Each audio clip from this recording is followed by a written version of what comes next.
It's time to get inside the Giants huddle. Let's go, let's go, let's go. On Giants.com. I like it. And the Giants mobile app. Boom, give me some juice. Part of the Giants Podcast Network. Let's roll. Welcome to the Giants Huddle podcast, brought to you by Citizens, the official bank of the New York Giants.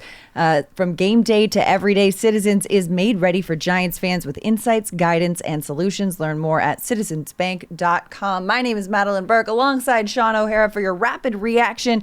Week 2, the Giants went down to the Arizona Cardinals. Valley of the Sun came back to get the win, 31-28. Shaun, they did not score a point in the first half, and the stats were flying around. Wow, 3 halves of football without a single point, but the second half looked like a whole nother team coming out on that field. It did. It didn't even look like the same players, the same team. And I'm sure Brian Dable said, hey, we got them right where we want them, right? We're down 20-0. Exactly.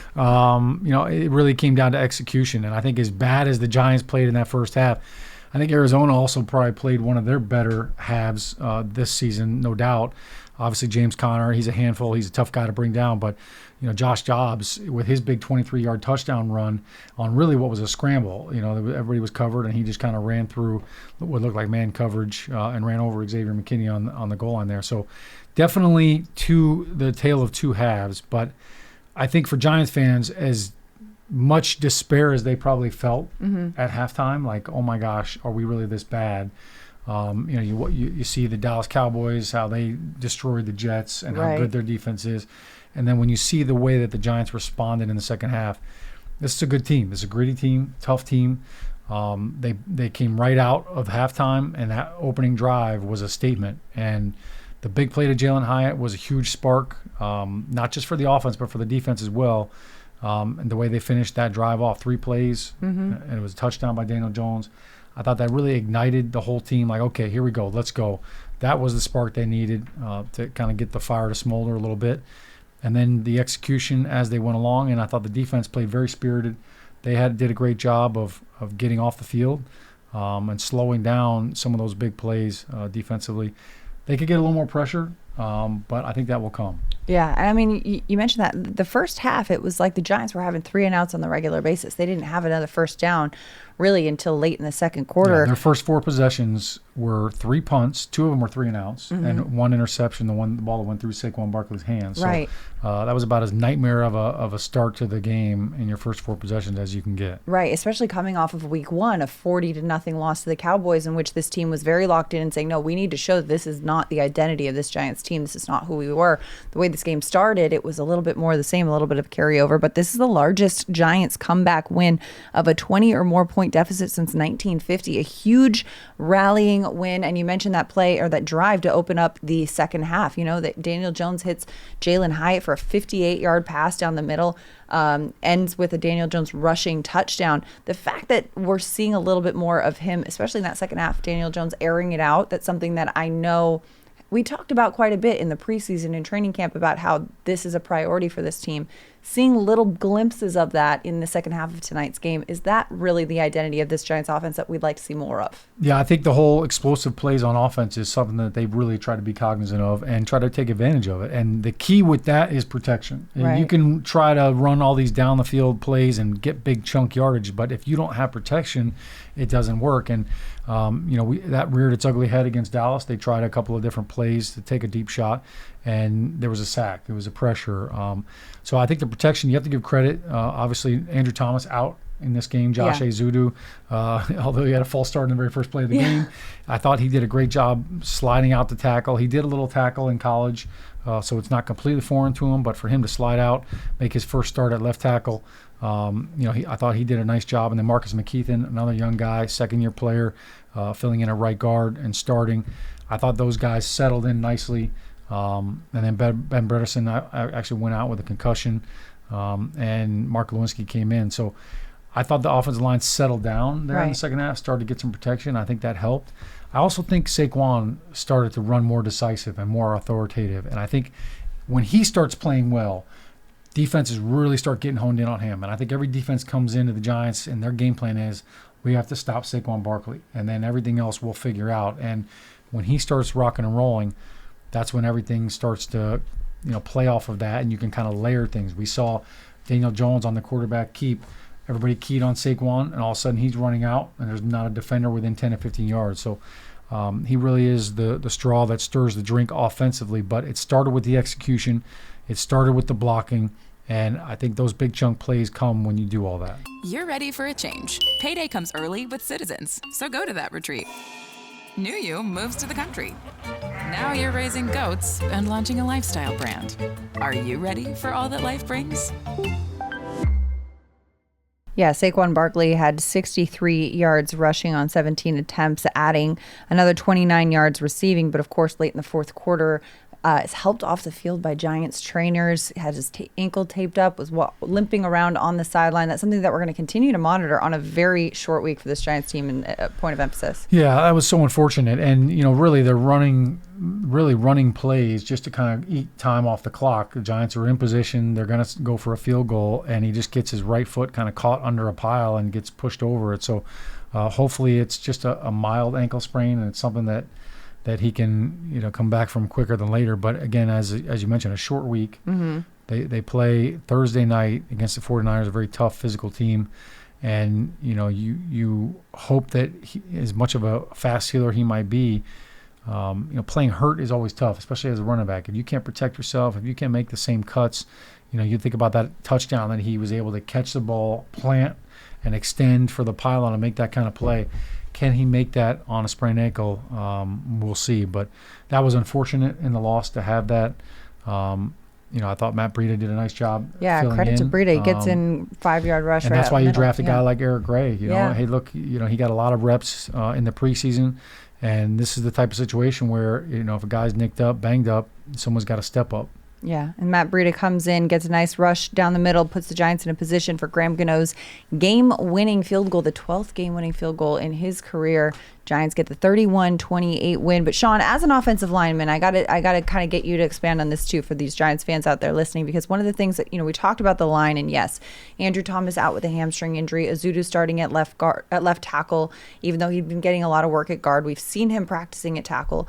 McKeithen starting at right guard. We saw Glowinski going in at left guard. This is not a position that he's played a lot. We've seen him more on the right side, and the left guard position, if I'm not mistaken, is kind of responsible for alerting the center too to when it's time to snap the ball. So how does that chemistry play into when you're getting guys in different sides and different positions, other than just having to mirror their own footwork? Yeah, it's a great question. I've always felt like offensive linemen, it's kind of like spokes on your tire. Yeah. And, everybody has their own role, and when one is kind of off or loose, that tire gets a little wobbly. But just think about the youth factor. Okay, you didn't even mention John Michael Schmitz, who's making his second start in his entire NFL career. So you had a rookie center.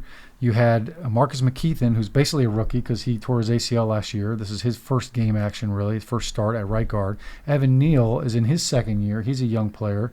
And then when you think about Ben Bredesen, he's kind of a young player as well. And then Josh Azudu in his second year, he made a start at guard last year, got some game action. But, I mean, you look at that youth. That's on the road in a hostile environment. That's not... that's not anything that I think you would go into a season hoping for.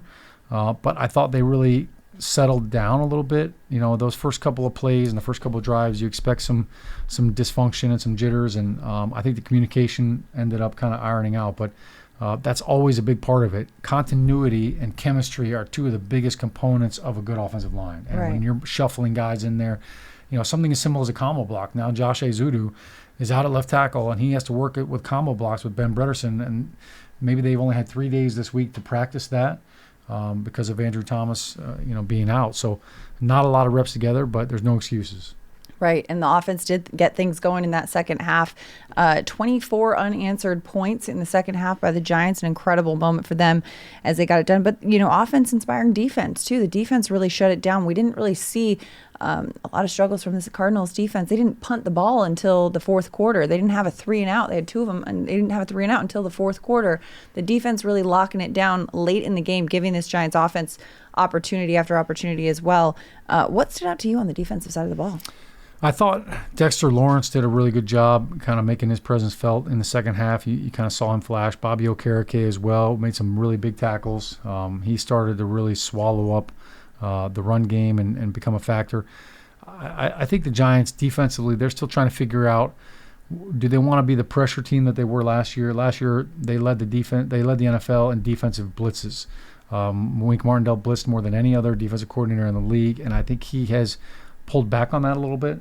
My guess is part of it's because of the rookie corners. You have Trey Hawkins on one side, Deonte Banks on the other, and he just doesn't want to put too much on them and on their plate. But I'll say this, you look at Deonte Banks out there, he's more than holding his own. I mean, two positions that if they don't call your name in a game, you're doing your job. It's left tackle and corner. Yeah. And you don't hear a lot about Deonte Banks. You'll hear him call his name a lot. He's doing a great job out there.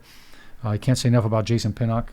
He's flying all over the field. He was in the backfield a couple of times, had a couple of big tackles for loss, had that interception called back because of the penalty, but he's always around the ball, 13 tackles, led the defense. He's kind of quietly become one of the defensive leaders, along with Xavier McKinney and Okereke. So I think those guys did really well. I think the area to improve on is they need more edge pressure. Yeah. Kayvon Thibodeau needs to be a factor. He needs to play on the edge. He's struggling to get off blocks, especially in the pass rush, and that can't happen. Obviously, no Ojulari in this game, so they need O'Shane Jimenez to step up a little bit, but I think that's one area that they can get better. You love turf. You're good at it. So you start a turf biz. Business grows, your savings grow. Become the most celebrated name in turf. Are you ready for all that life brings? Yeah, and we've got a short week for the Giants, as we mentioned, too. Thursday Night Football in San Francisco. They're going to be staying in Arizona for the next few days, traveling up to San Francisco on Wednesday to face the 49ers. Nick Bosa back in action out there. Brock Purdy, Mr. Irrelevant, has never lost a regular season game. They just came away with a bbig win over the Rams today.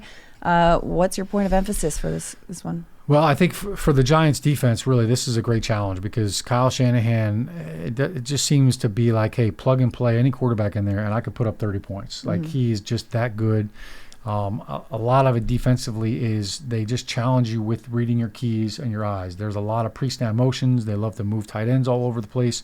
And they're constantly using motion as window dressing, really, to get you to look somewhere else. It's almost like sleight of hand, like the magicians. And, Christian McCaffrey had, I think, 116 yards rushing on the ground. So he's really become a force in between the tackles running the football. But they do a great job getting on the edge, using Deebo Samuel and Brandon Ayuk, who was a little banged up in that game, kind of using them as running backs. They'll use them, sprinkle them in the run game as well. And those guys are all tough tackles. So I think the big emphasis for the defense is, trust your eyes. Obviously, film study's big. You got to know the formations. But really tackling these guys, they're all tough to bring down. And I'll throw George Kittle in there too. Rarely does the first guy on the scene take George Kittle down. You could say the same thing about Deebo Samuel, Brandon Ayuk, and Christian McCaffrey. It's got to feel good, though, even on a short week, coming off of a win, and a win in this fashion as well. Giants getting it done in Arizona, 31-28 for the win. Giants fans love a winner. It's why they love Citizen, named a 2022 Best Bank in the U.S. by The Banker as the official bank of the Giants and the sponsor of the Huddle. Citizens is made ready for fans of Big Blue. Learn more at citizensbank.com. And Giants fans, don't forget you can run or walk with Giants legends. The Giants Foundation will host a 5K race and kids run presented by Quest on Sunday, October 8th at 9 a.m. at MetLife Stadium. Net proceeds will benefit the Giants Foundation. Register now at giants.com/5K. That's a wrap for your Giants Huddle Rapid Reaction with Shaun O'Hara. I'm Madelyn Burke. Giants get the win in week 2. We'll see you next time.